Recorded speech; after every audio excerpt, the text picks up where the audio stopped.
જય શ્રી કૃષ્ણ મિત્રો, નિત્ય સત્સંગમાં આપ સૌનું સ્વાગત છે। આજે આપણે સાંભળીશું અષાઢ સુદ તેરસથી લઈને અષાઢ વદ બીજ સુધી કરાતું વ્રત જયા પાર્વતી વ્રત વિધિ કથા મહાત્મય। જો આ વિડીયો તમને પસંદ પડે તો લાઈક અને શેર કરી ચેનલને સબસ્ક્રાઇબ જરૂરથી કરજો। જયા પાર્વતી વ્રત એ શિવ પાર્વતીની પૂજા અર્ચનાનું વ્રત છે। અષાઢ સુદ તેરસથી લઈને 5 દિવસ સુધી આ વ્રત કરવામાં આવે છે। આ વ્રતના ભોજનમાં મીઠું વર્જિત મનાય છે। વ્રતના અંતમાં આખી રાતનું જાગરણ કરી કુમારિકાઓ વ્રતનું સમાપન કરે છે। આ વ્રત કુમારિકાઓ અને સૌભાગ્યવતી સ્ત્રીઓ ઓછામાં ઓછા 5 વર્ષ અને વધુમાં વધુ 20 વર્ષ સુધી કરી છે। આ વ્રતને ગણગૌર, મંગલા ગૌરી અને સૌભાગ્ય સુંદરી વ્રત પણ કહેવામાં આવે છે। પૌરાણિક માન્યતાઓ મુજબ આ વ્રતથી અખંડ સૌભાગ્યવતીનું વરદાન પ્રાપ્ત થાય છે તથા બાળકોના આરોગ્યની વૃદ્ધિ થાય છે અને નિસંતાન દંપતીઓને સંતાન પ્રાપ્ત થાય છે। આ વ્રત સૌ પ્રથમ માતા પાર્વતીએ શિવજીને પ્રાપ્ત કરવા માટે કર્યું હતું। ત્યારબાદ માતા સીતાએ માતા પાર્વતીજીની પૂજા કરી જય જય ગિરિરાજ કિશોરી પ્રાર્થનાથી મનગમતા વરની પ્રાપ્તિ માટે પ્રાર્થના કરી હતી અને માતા પાર્વતીએ પ્રસન્ન થઈ મનગમતા વરનું વરદાન આપ્યું હતું। હવે આપણે જયા પાર્વતી વ્રતની વિધિ સાંભળીએ। આ વ્રત અષાઢી સુદ તેરસથી લઈ અષાઢી વદ ત્રીજ સુધીનું છે। એટલે કે અષાઢી વદ બીજને દિવસે જાગરણ કરી અષાઢી વદ ત્રીજને દિવસે પારણા કરવામાં આવે છે। અષાઢ સુદ તેરસના દિવસે સ્નાન કરી સાફ વસ્ત્રો ધારણ કરવા, ત્યારબાદ સંકલ્પ માટે માતા પાર્વતીનું ધ્યાન ધરવું, શિવ પાર્વતીની મૂર્તિ અથવા ફોટો સ્થાપિત કરવો, ત્યારબાદ સૌ પ્રથમ ગણપતિજીની પૂજા કરવી, ત્યારબાદ માતા પાર્વતીની કુમકુમ, કસ્તુરી અને ફૂલ ચઢાવી શિવજીની પણ પૂજા કરવી અને આ પૂજામાં ઝવેરાની પૂજા પણ મહત્વની છે કેમ કે ઝવેરાને પણ માતાજીનું પ્રતીક માનવામાં આવે છે। ત્યારબાદ કોઈ પણ ઋતુનું ફળ અર્પણ કરવું અને પછી વિધિ વિધાનથી તડોપચાર પૂજન કરવું, માતા પાર્વતીનું ધ્યાન ધરી સ્તુતિ કરવી, ત્યારબાદ આરતી કરી બ્રાહ્મણને ભોજન કરાવવું અને ઈચ્છા અનુસાર દાન કરવું, ત્યારબાદ વાર્તા સાંભળવી, શિવજીનું સ્મરણ કરવું।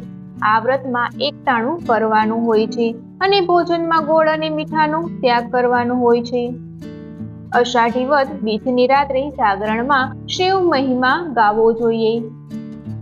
આ વ્રતના પ્રભાવ વળી 7 જન્મનું વાંજ્યા મેળું ટળે છે અને મનગમતો વર પ્રાપ્ત થાય છે તથા સૌભાગ્યવતીના આશીર્વાદ મળે છે। આ વ્રત વટ સાવિત્રી સમાન છે। તો હવે આપણે જયા પાર્વતી વ્રતની કથા સાંભળીએ। ચંદનપુર નામે એક ગામમાં દેવદત્ત નામે એક ધર્મિષ્ઠ બ્રાહ્મણ રહેતો હતો। તેની ગુણવાન પત્નીનું નામ ભક્તિ હતું।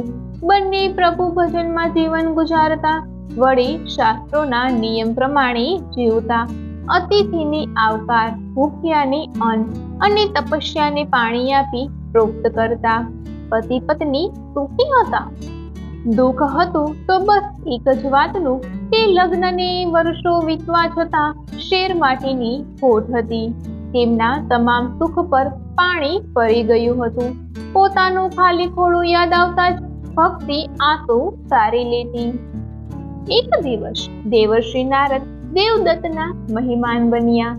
પતિ પત્નીએ નારદજીના ચરણ ધોઈ ચરણામૃત લીધું, પછી યોગ્ય આસન આપ્યું। બ્રાહ્મણ દંપતીની સેવાથી પ્રસન્ન થયેલા નારદજી ક્ષેમ કુશળ વિશે પૂછવા લાગ્યા। ત્યારે પતિ પત્નીની આંખ ભીની થઈ ગઈ।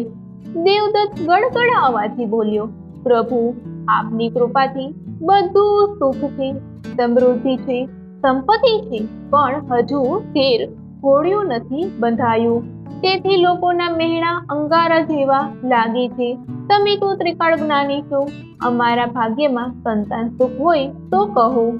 નારદે આંખો બંધ કરીને જોયું તો દેવદત્તને 7 જન્મ સુધી વાંચ્યો દીઠો, પરંતુ નારદજીથી આ ભક્તિવાન દંપતીનું દુઃખ ન જોવાયું. તેથી એ કહેવા લાગ્યા, હે દેવદત્ત, દક્ષિણ દિશામાં 10 કોશ દૂર ગાઢ અરણ્ય છે. એ અરણ્યમાં શિવ સરોવર છે.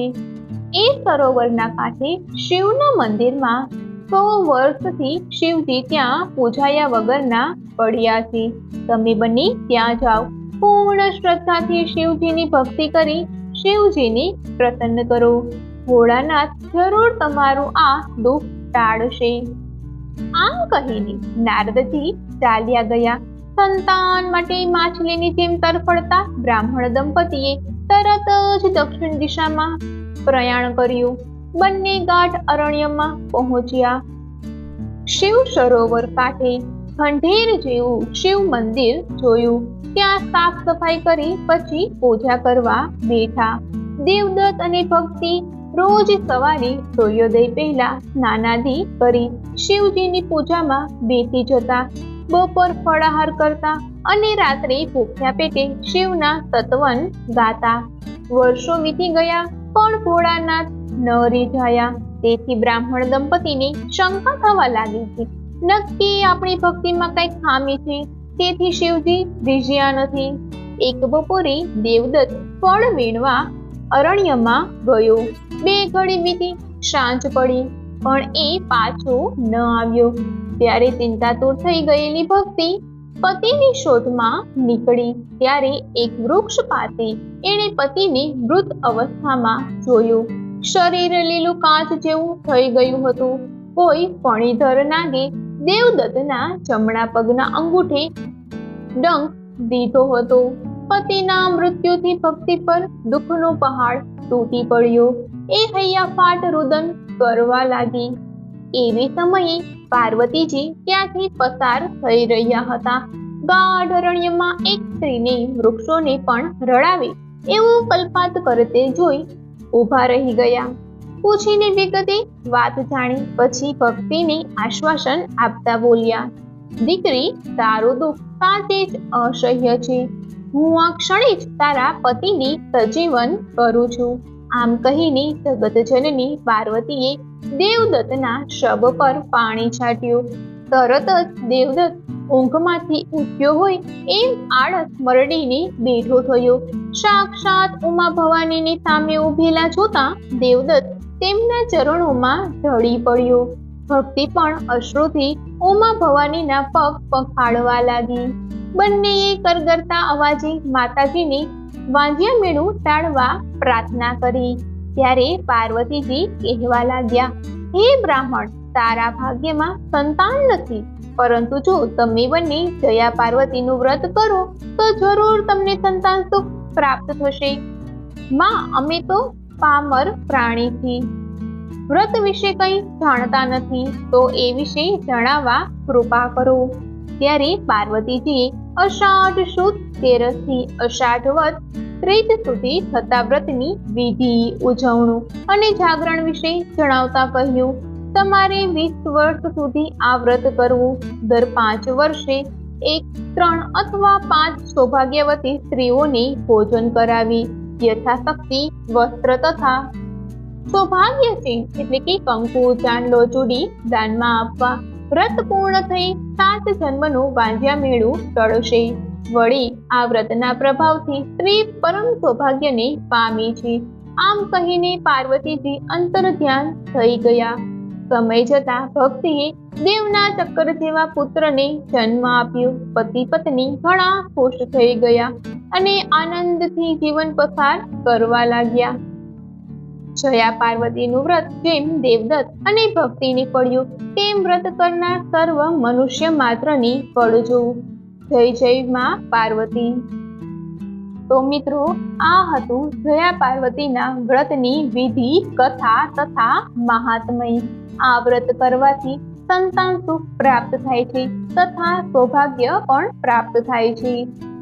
જો આ માહિતી તમને પસંદ પડી હોય તો વિડીયોને લાઈક અને શેર કરી ચેનલને સબસ્ક્રાઇબ જરૂરથી કરજો. જય શ્રી કૃષ્ણ.